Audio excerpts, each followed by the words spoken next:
तो बहुत बहुत स्वागत है मेरे देश के जितने भी SSC GD aspirant. SSC GD मैं क्यों कहूँ, मैं कहना चाहूँगा जितने भी मेरे पैरामिलिट्री फोर्सेस के बच्चे हैं, वो बीएसएफ के हों, सीआरपीएफ के हों, आईटीबीपी के हों, एसएसबी के हों, एनआईए को हों, एसएसएफ के हों, असम राइफल को, मुझे लगता है कि अपने आप में एक बड़ी अपॉर्चुनिटी है ये पैरामिलिट्री फोर्सेस का हिस्सा बनने का वाया एसएससी जीडी। बिल्कुल बड़ी चिंता जो सबसे कमाल की आपके सामने है कि सर हमारा पेपर जनवरी में होने वाला है। बिल्कुल जनवरी लास्ट तक आपको मौका मिलने वाला है आपके पेपर का, बट उससे पहले अहम यही है कि आखिर सर जिस एग्जाम की तैयारी के लिए हम जा रहे हैं उसके ओरिएंटेड एक परफेक्ट क्वेश्चन कलेक्शन का होना बहुत ज़रूरी है। आज देश में बहुत सारे प्लेटफॉर्म हैं जहां से आप लगातार एसएससी जीडी से रिलेटेड क्वेश्चंस को डिस्कस किए जा रहे हैं, बट मैं आपको कहना चाहता हूं कि मेजर कलसी क्लासेस के द्वारा प्रोवाइड किए जाने वाले स्पेशल मॉडल पेपर आपके लिए बिल्कुल ब्रह्मास्त्र है। जितने भी क्वेश्चन कलेक्शन इसमें आपको दिए जा रहे हैं, इन क्वेश्चन कलेक्शंस का पूरा एक नोट्स बनाइए। मैं आपको कमिटमेंट देता हूं कि आने वाले जनवरी एग्जाम में जब आप एग्जाम दे के आएंगे तो आपको डिट्टो यही क्वेश्चंस मिलेंगे जो आपके एग्जाम में पूछे जाएंगे। तो बिल्कुल आपको पूरी शिद्दत और पूरे जुनून के साथ इन सारे क्वेश्चंस को देखना है और इनका बेहतर कलेक्शन बनाना है और एसएससी जीडी के आने वाले एग्जाम में अपनी सफलता को 100% सुनिश्चित करके दिखाना है। तो चलिए शुरू करते हैं आज का स्पेशल मॉडल पेपर। जय हिंद dear, welcome to major Kalsi classes. प्यारे बच्चों, मॉडल पेपर की शुरुआत एमकेसी की तरफ से हुई है बच्चों, और आप जैसा कि जानते हैं कि एसएससी जीडी में बम्पर वैकेंसी सामने है। तो मॉडल पेपर हमारे जो है बहुत ही खास रहते हैं बच्चों, और ख़ास रहते हैं पहले भी और रहते रहेंगे। तो चलिए आज हम आपको 20 क्वेश्चन जीके का जो पोर्शन है बच्चों, उसमें 20 क्वेश्चन देखा जाएगा। तो चलिए उसकी हम शुरुआत करते हैं। तो पहला क्वेश्चन आपके सामने है। देखिए पहला क्वेश्चन जो है विच इज़ नॉट मैच्ड। देखो लिखा है विच इज़ नॉट मैच। देखो इसका हिंदी भी है नीचे और इंग्लिश भी है ना। तो आप देखिए जो पहला क्वेश्चन है आपके सामने, इसका अगर हम आंसर देखें ना तो मैच, देखो ये एक चीज़ बहुत आपको ध्यान रखना पड़ेगा कि जब क्वेश्चन पूछता है ना तो आपसे यहाँ पर इस चीज़ को ध्यान रखना पड़ेगा कि वहाँ पे नॉट है या फिर जो है इज मैच, इस चीज़ को विशेष ध्यान रखें आप। तो देखिए चलिए मैच करा लेते हैं हम लोग। तो एंटी टोबैको डे हम लोग 31 डे को मनाते हैं, 31 मई को मनाते हैं। बिल्कुल सही है, करेक्ट है। तो हमसे नाट वाला खोजना है। वर्ल्ड एनवायरनमेंट डे 5 जून को, और देखिए वर्ल्ड वाटर डे 22 मार्च को। तो यहाँ तीनों तो आपको करेक्ट दिख रहा है, ये भी सही है, ये भी सही है, ये भी सही है, मतलब मैच है ये। और यहाँ रिपब्लिक डे देखिए 15 अगस्त। रिपब्लिक डे हम लोग सेलिब्रेट कब करते हैं भाई? 26 जनवरी। देखो 26 जनवरी। आपको पता है कि जब हमने 1950 में जब बच्चे हमने लागू किया था, याद करिए जब अपना कॉन्स्टिट्यूशन को पूरी तरह से हमने लागू कर दिया था, तो उस समय हमने मनाया था। उसी समय से हम मनाना क्या शुरू कर दिए? गणतंत्र दिवस, ठीक ना। तो चलिए यहाँ जब ये लिखा होता तब सही होता। तो प्रश्न के अकॉर्डिंग आंसर डी करेक्ट हो जाएगा। चलिए आपको नेक्स्ट क्वेश्चन दिखाते हैं, और नेक्स्ट क्वेश्चन इसको भी आप करने का एक इफर्ट्स करें आप लोग। और देखिए पहला क्वेश्चन और ये दूसरा रहा। Which initiative was launch to promote financial literacy for women by India post payment bank. मतलब हमारे यहाँ क्या हुआ कि इंडिया पेमेंट जो बैंक है, इंडिया पोस्ट पेमेंट बैंक, आपको तो पता ही है कि आज जो है इंडिया पोस्ट की तरफ से एक पेमेंट बैंक चल रहा है बच्चों। तो इनकी तरफ से क्या कहा गया कि कोई एक इनिशिएटिव लॉन्च हुआ है, वही पूछा जा रहा है। तो ये जो लॉन्च हुआ है ये फाइनेंशियल लिटरेसी के लिए लॉन्च हुआ है, और देख रहे हैं फॉर वुमेन, मतलब हम महिलाओं को ना फाइनेंशियल एक तरीके से साक्षरता, उनकी वित्तीय साक्षरता जो है उनको प्रमोट करना चाहते हैं, और इसके लिए हमने लॉन्च किया। तो यहाँ पे हमारा करेक्ट आंसर ये हो जाएगा। 4 ऑप्शन में कौन सा हो जाएगा भाई? हमारा आंसर हो जाएगा B option will be correct. तो निवेशक दीदी, देखो कितना बेहतरीन नाम है ना, तो निवेशक दीदी। तो बिल्कुल याद भी हो जाएगा इस तरह से, और याद भी रखिएगा, काफ़ी इंपॉर्टेंट क्वेश्चन है बच्चों ये। नेक्स्ट क्वेश्चन चलिए देखते हैं। 3rd number question, world radiography day is. वैसे एक क्वेश्चन तो आपको जितने इंपॉर्टेंस डे होते हैं उनसे क्वेश्चन देखे जाते हैं, और कभी कभी ऐसा होता है कि कोई खास कोई डे हो जो हम किसी खास मंथ में काफ़ी चर्चा में हो। अभी जैसे हम लोग बात करें तो हम लोगों ने देखा कि यूरेनियम जो पाया गया है राजस्थान में, उधर क्षेत्र में बहुत ज़्यादा उधर बच्चों, तो कहा जाता है जो रसिया और अमेरिका एक धनी कंट्री बन गए बच्चों, तो रिच कंट्री बनने में कई चीज़ों का बड़ा योगदान होता है। तो इन सब का भी अपना एक योगदान था यूरेनियम वगैरह का। और थोरियम तो हमारे यहाँ केरला साइड में तो हमको मिलता ही है थोरियम, ठीक। बट ये कि जो यूरेनियम है बच्चा वो राजस्थान में देखे जा रहे हैं अभी। तो आप एक देखिए डे यहाँ पूछा गया रेडियोग्राफी डे। तो रेडियोग्राफी डे हम लोग सेलिब्रेट करते हैं 8 नवंबर को तो काफ़ी इंपॉर्टेंट है, प्लीज़ इसे आप ध्यान रखें ज़रूर। चलें नेक्स्ट क्वेश्चन बच्चों, और नेक्स्ट क्वेश्चन आपके सामने 4th नंबर का जो क्वेश्चन है, देखिए एक फेस्टिवल से क्वेश्चन दिख रहा है, और फेस्टिवल में भी आए दिन एक कोई न कोई नया फेस्टिवल। और अगर हम बात करें बच्चों तो हम लोग अपने मॉडल पेपर में लगातार फेस्टिवल के क्वेश्चन रखते भी रहे हैं और रखेंगे बच्चों आगे भी आने वाले मॉडल पेपर में, और ये इंपॉर्टेंट रहेंगे। देखिए हॉर्नबिल फेस्टिवल, ये हॉर्नबिल फेस्टिवल वैसे तो हम लोग इसको नागालैंड में मनाते हैं, तो नागालैंड तो विल भी करेक्ट आंसर हो जाएगा, यहाँ पे डी ऑप्शन हमारा। बट बच्चों त्रिपुरा वगैरह में भी इसको सेलिब्रेट किया गया, समझ रहे ना। तो हॉर्नबिल फेस्टिवल ये हम लोग नागालैंड में मनाते हैं, तो नागालैंड आंसर हो जाएगा। फेस्टिवल आप ज़रूर ध्यान रखें। देखिए अभी फेस्टिवल में जैसे आप ध्यान दें तो गुजरात में जो गरबा होता है उसको तो यूनेस्को की तरफ से भी बच्चों क्या हुआ, कल्चर रूप में पहचाना गया एक तरीके से। तो गरबा तो अभी काफ़ी चर्चा में था जो गुजरात में आप देख रहे हैं, और इधर हॉर्नबिल एक आपका नागालैंड में। चलिए नेक्स्ट क्वेश्चन, उसको भी जल्दी से हम लोग पूरा 20 क्वेश्चन हम लोगों को चलना है और 20 क्वेश्चन तक पहुँचना है बच्चों। ये देखिए 5वां नंबर पे, which is 12th Maharatna company of India, Bharat की 12वीं महारत्न कंपनी कौन सी है ये पूछा जा रहा है। अब देखो हमारे देश में क्या होता है ना, हमारे देश में आज तो नवरत्न, महारत्न और मिनी रत्न इस टाइप के हम लोग अपनी कंपनियों को क्या करते हैं, दर्जा दे देते हैं। तो आज हम लोगों ने 12वीं जैसे महारत्न कंपनियां बना चुके हैं, तो 12वीं कौन सी बनी थी इसको आपको ध्यान रखना पड़ेगा। ये है आपकी RECL, तो बिल्कुल इसे याद रखें आप, काफ़ी इंपॉर्टेंट है बच्चों। महारत्न कंपनी बनी है 12वीं, तो B option will be correct answer. Next question 6 number, देखो 6 नंबर में क्वेश्चन है, which theme has the prime minister Modi launched for G20 summit. बात जब आती है G20 की ना, तो आपको एक बात बताएं हम, अभी अगर बात करें G20, वैसे G का जो फुल फॉर्म होता है वो होता है बच्चा ग्रुप। क्या होता है, ग्रुप। इसका जो फुल फॉर्म होता है ग्रुप होता है। तो इसमें जो देशों का हम लोगों ने समूह बनाया है, वैसे G20 का जो मतलब ये जब हमारे सामने आया था तो ये बात है 1999 समझ लीजिए, उधर से ही बच्चा G20 एक्चुअली में जो क्राइसिस देशों के बीच में आ रही थी उसी के लिए हमने एक ग्रुप बनाया था। और G20 तो इसमें G20 में अगर हम बात करें टोटल कंट्री कितने इन्वॉल्व हैं, तो इसमें पूरा 19 देश प्लस इसके बाद EU यूरोपियन यूनियन में इस समय 27 देश हैं। कितने बच्चे इसमें, यूरोपियन यूनियन में 27 देश हैं। यूरोपियन यूनियन प्लस 19 देश मिल करके हो जाते हैं 20, इसलिए देखो इसका नाम पड़ा है G20, ठीक है। ये G फॉर ग्रुप है।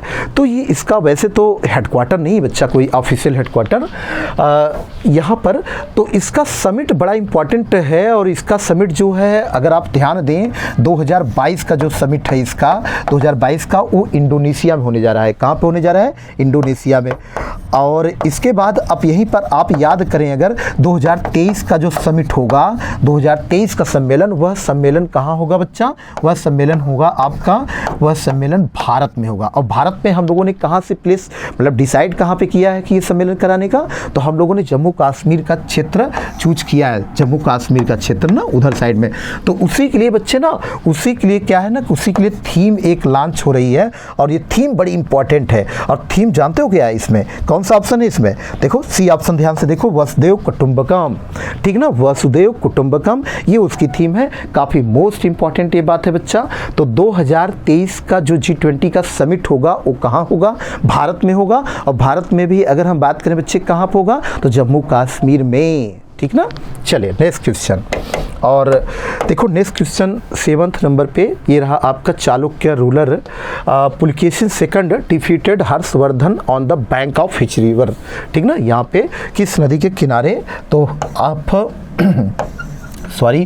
तो देखिएगा किस नदी के किनारे जो है ये युद्ध हुआ था। एक्चुअली में एक युद्ध हुआ था, और जैसे हर्षवर्धन आप जान ही रहे हैं, तो हर्षवर्धन जो था उसका पुलकेशिन, चालुक्य शासक पुलकेशिन सेकंड से हुआ था। तो यह युद्ध बच्चे ना, यह युद्ध जो है जब हम लोगों ने देखा तो नर्मदा के किनारे ये युद्ध हुआ था और यह एक अभिलेख है हमारे पास, और एहोल अभिलेख, उसका नाम है एहोल। देखो अभिलेख का नाम है एहोल, उस टाइम में मिला था। और यह इंस्क्रिप्शन जो है, यह इंस्क्रिप्शन मध्य प्रदेश में पाया गया है। कहाँ पाया गया है? मध्य प्रदेश में। तो एमपी में इंस्क्रिप्शन है, तो वहाँ पर हमें एक इन्फॉर्मेशन मिलती है, इसी अभिलेख में इसी की इन्फॉर्मेशन मिलती है कि पुलकेशिन चालुक्य शासन पुलकेशिन द्वितीय ने हर्षवर्धन को हरा दिया था। अरे भाई, हर्षवर्धन वही है जिसके समय में कौन आया था? चाइनीज ट्रेवलर ह्वेनसांग, समझ रहे ना, और नालंदा यूनिवर्सिटी में जो पढ़ा था। याद करिए, ह्वेनसांग वही व्यक्ति है जिसने एक किताब लिखी थी, मतलब उसका जो मतलब लिखा गया CUकी, समझे, जिसका उसका विवरण मिलता है, जिसमें उसकी बात हम कर रहे हैं। ठीक, तो एहोल अभिलेख बहुत इंपॉर्टेंट है, इसकी ध्यान रखिएगा, इसी में ये बात इंफॉर्मेशन है। चलिए नेक्स्ट क्वेश्चन बच्चों, देखो 8 नंबर पे क्वेश्चन है, the battle between Mohammad Ghori and king of Kannauj Jaichandra is popularly known as, मतलब जो इन दोनों के बीच में युद्ध हुआ था ना, जैसे आप तो जानते हैं तराइन का 2 युद्ध हुआ था। तो याद करिए, तराइन के युद्ध में जो था, तराइन का जो बैटल था बच्चा, जो फर्स्ट नंबर का तराइन का बैटल था और जो सेकंड नंबर का था, तो फर्स्ट वाला जो हुआ था 1191, ठीक ना, इस सन में हुआ था।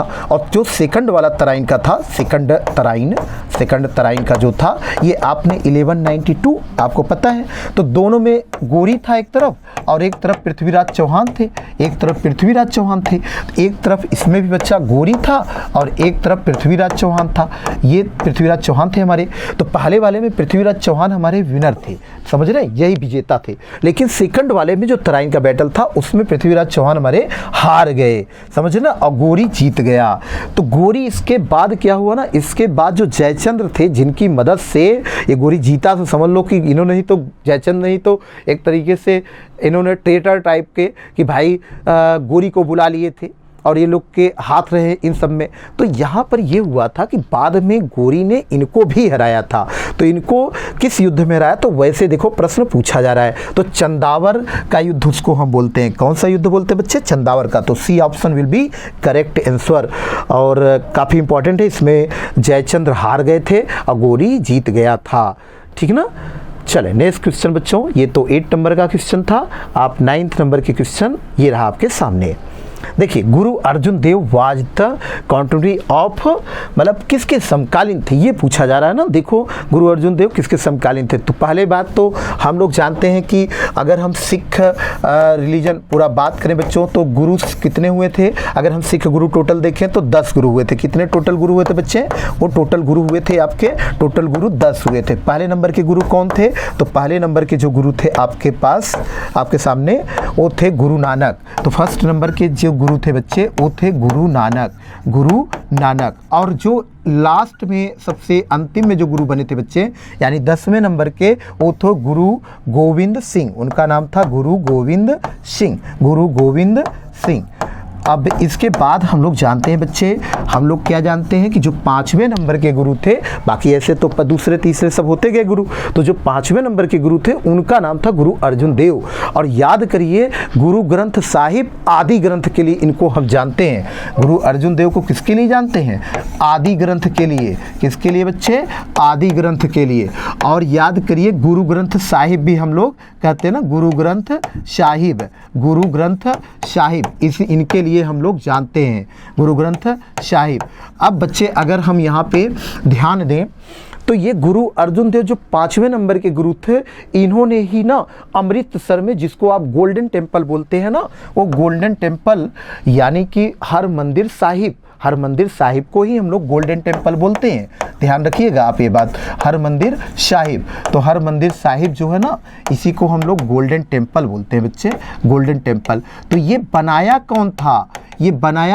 गोल्डन टेम्पल, ठीक ना। तो गोल्डन टेम्पल, तो यहाँ पे गोल्डन टेम्पल, हालांकि ये सोना चढ़ाने का काम रणजीत सिंह ने किया था, लेकिन जो गोल्डन टेम्पल है हरमंदिर साहिब, उसकी स्थापना समझ लो बच्चे इन्हीं के द्वारा हुई ना, गुरु अर्जुन देव के द्वारा। तो बिल्कुल याद रखिएगा। तो ये समकालीन यहाँ पे समकालीन हो जाएंगे जहांगीर के, और जहांगीर ने बच्चों इनको मृत्युदंड भी दिया था। याद करिए, आप अगर ध्यान दें तो गुरु अर्जुन देव ने इनको, जहांगीर ने इनको गुरु अर्जुन देव को मृत्युदंड दिया था, और एक गुरु को और औरंगजेब ने भी मृत्युदंड दिया है, और वो गुरु थे गुरु तेग बहादुर, 9वें नंबर के गुरु। ठीक है, चलिए नेक्स्ट क्वेश्चन हम लोग देखते हैं। तो यहाँ ऑप्शन हमारा कौन सा करेक्ट होगा? जहांगीर वाला, बी ऑप्शन। ठीक, चले मूव करते हैं 10th नंबर क्वेश्चन में। देखो 10th नंबर में लिखा है who was the writer of a book Neel Darpan. बहुत फेमस किताब है बच्चे, बहुत फेमस किताब है, देखो नाम आते ही। और ये पूछा है इंडिगो मूवमेंट, जो नील आंदोलन था ना, नील विद्रोह जो हुआ था, ये उसी समय देखो ये किताब लिखी गई थी। और ये किताब बच्चे ना बहुत फेमस किताब है, और ये दीनबंधु मित्रा, बिल्कुल यहाँ पर ध्यान से आप इसको देख लीजिए, सी ऑप्शन आपका करेक्ट हो जाएगा ना। तो काफ़ी इंपॉर्टेंट किताब है, याद रखिएगा। और नील दर्पण तो आप बिल्कुल याद भी आ रहा होगा कि नील दर्पण अगर हम लोग बात करें ना बच्चे 1859 के पास उधर नील दर्पण। और याद करिए नील दर्पण हमारे यहाँ इंडिगो मूवमेंट, बल्कि एक चंपारण का जो मूवमेंट हुआ था तिनकठिया पद्धति पे, जो गांधी जी जाकर के मूवमेंट को चंपारण में पहला सत्याग्रह जो गांधी जी का था, वो भी इसी टाइप का ऐसे ही मूवमेंट थे ना। चले नेक्स्ट क्वेश्चन। तो नील की खेती को लेकर, अरे याद करो नील की खेती, जैसे उजाला उजाला नाम नहीं सुनो, कपड़े में सफ़ेद कपड़े को नील दे करके बढ़िया बनाते हैं, अरे भाई वही नील की बात हम कर रहे हैं, समझ रहे हैं आप। चले नेक्स्ट क्वेश्चन। और नेक्स्ट क्वेश्चन आप तो सी ऑप्शन यहाँ पे सही था, देखिए 11th नंबर पे। और ये देखो Jallianwala Bagh massacre had occurred during which viceroy ruling period. तो बच्चा जो ये तो काफ़ी इंपॉर्टेंट क्वेश्चन, आप जानते हैं जलियांवाला जो बाग हत्याकांड हमारे यहाँ हुआ था, अंग्रेज़ों ने हमारे देश में उस समय जनरल डायर ने बहुत ही अत्याचार किया था बच्चों, और बहुत ही जनरल डायर ने अत्याचार किया। ये बात है 13 अप्रैल की, और ये 13 अप्रैल 1919 देख रहे हैं आप, उस समय की बात है। उस समय हमारे देश में जो वायसराय था यही था, ठीक ना, लॉर्ड चेम्सफोर्ड। और लॉर्ड चेम्सफोर्ड के टाइम में बच्चा ऐसी एक घटना होती कि हमारे भारतीय, इनके द्वारा तो एक कमेटी बनाई गई थी, हंटर कमेटी, समझ रहे, इनके द्वारा ये लोग जांच, जब हम लोगों ने बड़ा विरोध किया था तो इन लोगों ने एक कमेटी बनाया था जांच की, कितने लोग मर गए, कितने लोग मर गए। और याद करिए तो बहुत लोगों ने, गुरुदेव रविन्द्रनाथ टैगोर ने तो नाइटहुड की उपाधि सब की, शंकर लाल नायर वगैरह सब लोगों ने, अरे ले जाओ अपना, हम छोड़ रहे हैं तुम्हारा पोस्ट, उपाधि भी छोड़ रहे थे लोग। जलियांवाला बाग हत्याकांड के बाद तो बहुत ही माहौल, और काफ़ी क्यों ना हो भाई, क्योंकि इन्होंने कुछ नहीं कर रहे थे कि जलियांवाला बाग यहीं अमृतसर में ही है, अमृतसर में इसकी लोकेशन बच्चे। और उन्होंने इतना बड़ा अत्याचार कर दिया कि निहत्ते बेचारे हमारे भारतीयों पे इन लोगों ने घेर करके गोली चला दिया। समझ लो एक गेट था ही, खड़े होकर के पूरा ताबड़तोड़ चला दिए, समझ रहे ना। तो काफ़ी अत्याचार इन्होंने किया था, तो ये उस टाइम में यही था। चलिए इसको याद रखे रहिएगा, ये इवेंट किसके समय है। नेक्स्ट देखो बच्चे, नेक्स्ट वाला जो क्वेश्चन है ये 12th नंबर का क्वेश्चन है। Which of the following fundamental rights, हाँ फंडामेंटल राइट्स वाज रिकॉग्नाइज, देखो सॉरी रिकॉग्नाइज लिखा है as the heart and soul of the constitution by doctor BR Ambedkar की, भीमराव अम्बेडकर की बात कर रहा है। यानी जी BR अम्बेडकर जो है, देखो एक बात तो, पहली बात तो देखो यहाँ लिखा है कि अंबेडकर जी किसको संविधान का हृदय आत्मा कह रहे थे, यही प्रश्न पूछा जा रहा है बच्चा। एक बात अच्छे से समझ लो आप कि भारत के संविधान का जो हार्ट एंड सोल हम समझते हैं, वो समझते हैं हम लोग प्रियम्बल को। किसको समझते हैं? प्रियम्बल को। प्रियम्बल मीन्स प्रस्तावना हमारा ना, प्रियम्बल मतलब प्रस्तावना, जो हमारे कॉन्स्टिट्यूशन का प्रस्तावना है ना, इसी को हम लोग समझते हैं, इसको उद्देश्य का भी बोलते हैं ना, इसको समझते हैं, इसी को मानते हैं अपने संविधान का हृदय आत्मा।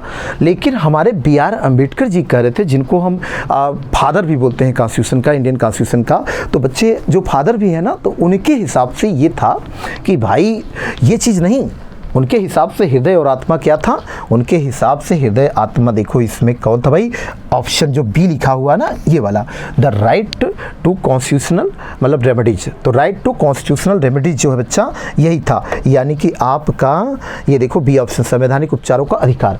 ये क्या होता है भाई, ये एक्चुअली में हमारे यहाँ हमको जो मूल अधिकार हम लोगों को मिला है ना, मूल अधिकार पार्ट 3 कॉन्स्टिट्यूशन के पार्ट 3 में मेंशन है बच्चा। और आर्टिकल अगर हम बात करें टोटल आर्टिकल, तो टोटल जो आर्टिकल इसके लिए दिया गया है बच्चा, उसके लिए 12 से लेकर के 35 के बीच में हमारे पास 6 मूल अधिकार हैं टोटल। कितने FRs हैं बच्चे हमारे पास? FRs मतलब फंडामेंटल राइट्स, टोटल हमारे पास इस समय इतने हैं। तो हम लोग जानते हैं कि जो देखो यहाँ पे ए ऑप्शन नहीं है, ऑप्शन ये वाला नहीं, हाँ देखो यहाँ गलत तरीके से ना, वो खसका दिया हमने ऊपर नहीं, इसलिए बी ऑप्शन सही है। ठीक, तो यहाँ पर ध्यान रखिएगा बी ऑप्शन आपका करेक्ट है। तो आपके पास जितने भी एफआर्स हैं तो इनको लेकर के ना आप कोर्ट में जा सकते हैं। अगर कोई आपको एफआर्स को लेकर के प्रॉब्लम ला रहा है, स्टेट प्रॉब्लम ला रहा है, कोई प्रॉब्लम कर रहा है आपको, ये अधिकारों पे हनन कर रहा है आपको, तो आप कोर्ट में जा सकते हैं। बच्चों दो ही कोर्ट में आप जा सकते हैं, एक तो हाई कोर्ट में जा सकते हैं और एक आप सुप्रीम कोर्ट में जा सकते हैं। कहाँ जा सकते हैं बच्चे? सुप्रीम कोर्ट में जा सकते हैं। मतलब कहने का मतलब सिर्फ दो ही कोर्ट में जा सकते हैं आप। अगर आपका मूल अधिकार का उल्लंघन होता है तो आप कोर्ट जा सकते हैं। हाई कोर्ट में आर्टिकल 226 के अनुसार बच्चा, कौन सा आर्टिकल? Article number 226। और सुप्रीम कोर्ट में आर्टिकल नंबर 32 के द्वारा जा सकते हैं। कौन सा आर्टिकल बच्चा? 32 के द्वारा। याद करिए जब कोर्ट के पास जाएंगे तो उनके पास रिट है। उनके पास क्या है? रिट, एक तरीके से हथियार आप समझे, रिट। तो ये रिट कितने प्रकार की है उनके पास? 5 प्रकार की हैं। कितने प्रकार की बच्चा? 5 प्रकार। मतलब जिस तरह का मूल अधिकार का उल्लंघन आपका हुआ रहेगा ना, उस तरह का हथियार एक तरीके से ये लोग कोर्ट लोग यूज करेंगे। और इनको जो संविधान की तरफ से जो पावर मिली है ना, उस आर्टिकल में लिखा हुआ है, और ये पावर यूज करके बच्चे आपके मूल अधिकारों को रक्षा करेंगे। ठीक ना? तो है ना गजब की बात हमारे संविधान में। तो चलिए, हमारे संविधान में इनके अनुसार जो आपका है वो बी ऑप्शन होगा। बट अगर इनका न दिया जाए ना ऑप्शन में, इनका कोटेड लाइन न किया जाए तो आप प्रस्तावना को फिर लगाएंगे। ठीक ना? चलो नेक्स्ट क्वेश्चन, ये देखिए 30 नंबर में, it is the duty of the state क्या लिखा भाई? हाँ, to provide nutrition and upliftment of living conditions and health services for the mass is, देखो प्रोवाइडेड अंडर, किस आर्टिकल के द्वारा ऐसा हुआ है? तो ऐसा भाई हमारे यहाँ किस आर्टिकल के द्वारा हुआ है कि हम पोषण और जीवन स्तर के उत्थान और स्वास्थ्य के लिए ये सब हमने अपने डीपीएसपी में हम बात करते हैं। तो बच्चा आर्टिकल है, आर्टिकल यहाँ पे सही हो जाएगा 47 नंबर का। कौन सा आर्टिकल सही हो जाएगा? 47 नंबर का। ठीक, तो चलो ये आपका ऑप्शन करेक्ट हो जाएगा। और डीपीएसपी आप जानते हैं कि कॉन्स्टिट्यूशन के पार्ट नंबर 4 में इसको हमने रखा हुआ है। चलो 14 नंबर पे क्वेश्चन आपको हम दिखाते हैं। ये देखो, by which constitutional amendment the education transfer to concurrent list from the state list. हमने ये 42वां संविधान संशोधन से बहुत इंपॉर्टेंट बात बच्चा, और आई होप कि ये पीछे शायद क्वेश्चन पूछा भी जा चुका है, एसएससी ने अपने पूछा है एग्जाम में। तो आप इसे समवर्ती सूची में आप आज ला के रखे हैं। किसको? शिक्षा को। समझ रहे? शिक्षा को आपने उठा करके इसमें कॉन्करेंट लिस्ट में डाला, बट ये पहले किस में था? पहले स्टेट लिस्ट में था। तो आज जब आपने डाल दिया तो कौन सा संविधान संशोधन किया था? यही वाला किया था। समझ रहे? ये बात है 1976 की। चलो नेक्स्ट क्वेश्चन हम आपको दिखाते हैं। और नेक्स्ट क्वेश्चन बच्चे आपका देखिए 15th नंबर पे ये रहा, most of the earthquake of the world comes in which belt. कहाँ सबसे ज़्यादा भूकंप आता है भाई? कहाँ आता है? वही पूछा जाता है। याद करो, रिंग ऑफ फायर वाली जो बेल्ट है ना, यानी कि वो जो पैसिफिक ओशियन है पूरा, वहाँ एक रिंग ऑफ फायर बन जाता है बच्चा। तो यहाँ बहुत ही आता है, यहीं ज्वालामुखी, यहीं भूकंप इधर वाले क्षेत्र में ज़्यादा आते हैं। तो ए ऑप्शन आपका करेक्ट हो जाएगा। ठीक है ना? तो बिल्कुल याद रखे रहना। और हम लोग भूकंप किससे नापते भाई? रिक्टर स्केल, याद आ रहा है ना? रिक्टर स्केल, मर्केली स्केल, ये सब हम उसको मेजर करते हैं। और स्टडी क्या होती है? सिस्मोग्राफ। चलिए नेक्स्ट क्वेश्चन, और नेक्स्ट क्वेश्चन आपको हम दिखाते हैं बच्चे 16 नंबर पे। देखिए 16 नंबर पे जो क्वेश्चन है आपका ये रहा, which inert gas is present in largest amount in the atmosphere. वैसे एटमॉस्फेयर में हमारी जो सबसे ज़्यादा गैसेज पाई जाती हैं वो पाई जाती है बच्चे N2, मतलब नाइट्रोजन। तो आपका नाइट्रोजन पाया जाता है, बिल्कुल क्लियर है आपको। तो नाइट्रोजन गैस पाई जाती है, और कितना परसेंट? याद करो, लगभग 78% इतना पाया जाता ना। फिर इसके बाद लगभग 21% के लगभग नियर अबाउट इतना ही तो ये पाई जाती है O2। और थर्ड नंबर पे जो पाई जाती है ना बच्चा, वो थर्ड नंबर पे पाई जाती है लगभग इतना परसेंट आर्गन। और फिर फोर्थ नंबर पे देखा जाए कौन सी? यही जो हम ऐसे कर रहे हैं ना, इसी में। और फिर इसके बाद फोर्थ नंबर पे पाई जाती है 0.03% लगभग लगभग ये पाई जाती है आपकी CO2। तो आप देखो कौन सी पाई जा रही, यही। तो यहाँ ऑप्शन कौन सा सही हो जाएगा, ए ऑप्शन करेक्ट हो जाएगा ना। चलो नेक्स्ट क्वेश्चन आप देखिए, और नेक्स्ट क्वेश्चन आप 70 नंबर पे ये देखिए, the highest peak in the peninsular, बहुत इंपॉर्टेंट क्वेश्चन बच्चा। और जब आपसे पूछे पेनिनसुलर इंडिया का जो है कौन सी ऊंची चोटी है, तो एक वहाँ है अन्नामलाई। पेनिनसुलर इंडिया का मतलब ना दक्षिण भारत, प्रायद्वीपीय भारत, ठीक है ना। तो प्रायद्वीपीय भारत का जो सबसे ऊंची चोटी है ना, वो बच्चा अनाईमुड़ी। कौन सी है, अनाईमुड़ी। ये ए ऑप्शन सही हो जाएगा। ध्यान रखना दोदा बेट्टा नहीं है, दोदा बेट्टा नीलगिरी की सबसे ऊंची चोटी है। क्लियर है एकदम। चलें नेक्स्ट क्वेश्चन आप यहाँ पे आगे 18th नंबर पे ये देखिए क्वेश्चन है, who is related to Narmada Bachao Andolan. बहुत फेमस क्वेश्चन रहा है अपने टाइम में। नर्मदा नदी, आज जो सरदार सरोवर बांध बना है ना, सरदार सरोवर डैम, तो सरदार सरोवर डैम है कहाँ पे, सरदार सरोवर डैम गुजरात में है। कहाँ पे है, गुजरात में। और बच्चे अगर तुम याद करो ना, तो यह डैम नर्मदा नदी पे है। कहाँ पे, किस नदी पे है, नर्मदा नदी पे है, गुजरात में, ठीक ना, गुजरात, ये जीजे गुजरात में है। तो आप याद करिए एक समय इसका बड़ा विरोध किया जा रहा था, और इसका विरोध जो है मेघा पाटेकर, यहाँ देखो मेघा पाटेकर, मेघा पाटेकर, ये इनके द्वारा बच्चा B option will be correct हो जाएगा। इनके द्वारा विरोध किया जा रहा था। और सुंदरलाल बहुगुणा का जब नाम आता है ना, तो याद करो चिपको आंदोलन, उत्तराखंड में जो पेड़ बचाने के लिए लोग चिपक गए थे ना, तो चिपको आंदोलन से जुड़े हुए व्यक्ति हैं। तो काफ़ी याद किए रहना ये सब बातें। चलो नेक्स्ट क्वेश्चन देख लें, ये देखिए, what is the name of Bangladesh parliament. बहुत इंपॉर्टेंट क्वेश्चन। पार्लियामेंट का नाम है जातीय संसद। अगर हम आपको यूएसए की पार्लियामेंट की बताएं तो उसको कहते हैं कांग्रेस कहते हैं बच्चा।